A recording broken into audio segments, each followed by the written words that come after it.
আসসালামু আলাইকুম। সবাই কেমন আছেন? আশা করি সবাই ভালো আছেন। আলহামদুলিল্লাহ আমিও ভালো।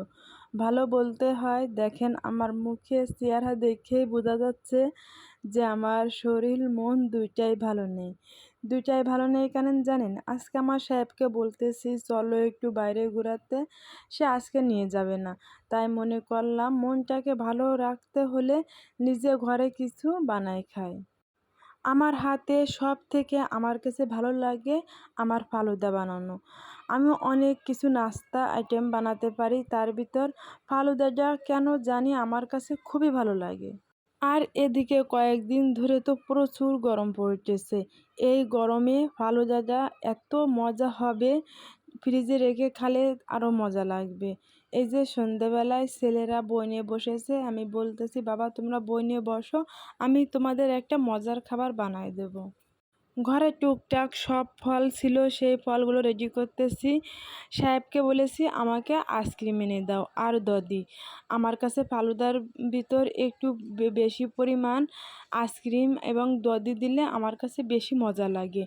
আমি কিন্তু ফালুদায় অনেক আইটেম দিই, যেমন মনে করেন লিকুইড দুধ দেবো, আবার গুঁড়া দুধ দেবো, আবার দদি দেবো, আবার আইসক্রিম দেবো, আর ফল তো 4-5 আইটেম ফল দেবো, তারপরে সাবু রান্না দেব। তাহলে বলেন মজা না লাগে কোথায় যাবে?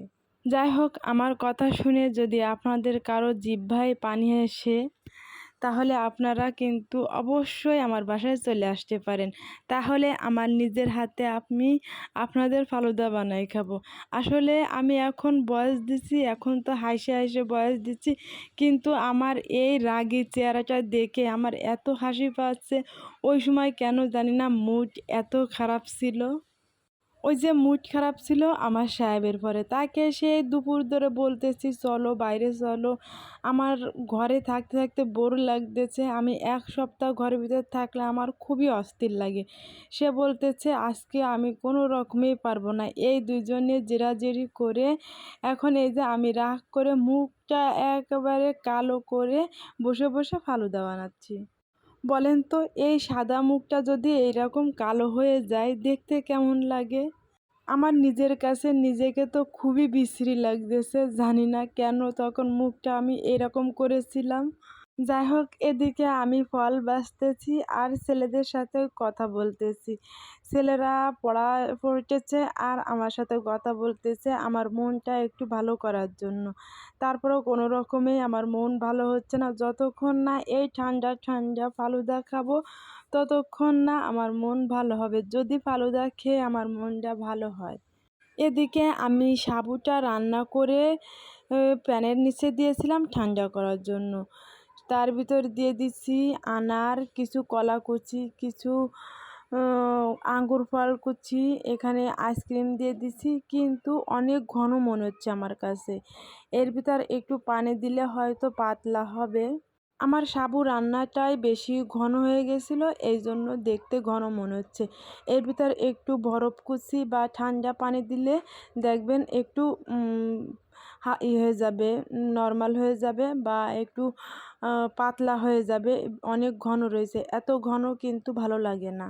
যাই হোক, এই যে আমি বরফ কুচি দিলাম, একটু ঠান্ডা পানি দিলাম, দিয়ে এখন একটু পাতলা হয়েছে, খাওয়ার মতন হয়েছে। এখন আমি গ্লাসে দিব। জানেন, এই মুখ অন্ধকার করে সাহেবকে এই গ্লাসটা যখন দিলাম তখন বলল এত বিশ্রী হয়েছে খাইতে, তাই বলতেছে আর ঢক ঢক করে খাইয়ে নিচ্ছে। আমি বলতেছি বিশ্রী হয়েছে তাহলে আমারটা আমাকে দিয়ে দাও।